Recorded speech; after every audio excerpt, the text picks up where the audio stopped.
dessa repercussão não foi por causa da música, e sim por um problema na justiça. Você chegou a vir aqui na delegacia prestar depoimento. Após a denúncia do Ministério Público, a Justiça decretou a prisão preventiva do MC. Ele esteve no centro de uma polêmica nos últimos dias e chegou a ser considerado foragido da Justiça.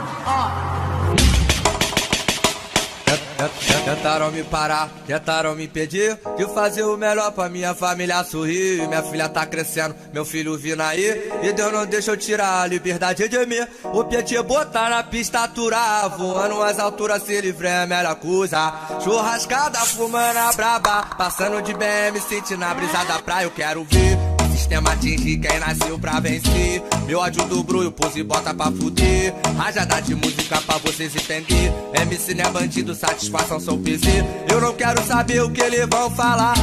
Pelo meu passado eles querem me jogar. Ninguém vai ofuscar quem nasceu pra brilhar. Então sai da frente pra tu não se machucar. Em fé em Deus, eu tô aí. E desde menorzinho, sei que a vida não é fácil pra ninguém. Mas hoje eu tô suavinho, contando as notas e com a meta de deixar minha família mais feliz. Graças a Deus, eu tô aí. Vários conspiram na intenção de mexer com o nosso emocional. Mas passa mal, que eu tô legal. Desses comédia que aperta minha mão e pelas costas fala mal. Eu quero ver o sistema atingir quem nasceu pra vencer. Meu ódio do grulho, pose e bota pra fuder. Rajada de música pra vocês entender. MC não é bandido, satisfação sou PC. Eu não quero saber o que eles vão falar. Pelo meu passado eles querem me jogar. Ninguém vai ofuscar quem nasceu pra brilhar. Então sai da frente pra tu não se machucar. Em fé em Deus, eu tô aí. E desde menorzinho, sei que a vida não é fácil pra ninguém. Mas hoje eu tô suavinho, contando as notas e com a meta de deixar minha família mais feliz. Graças a Deus, eu tô aí. Vários conspiram na intenção de mexer com o nosso emocional. Mas passa mal, que eu tô legal.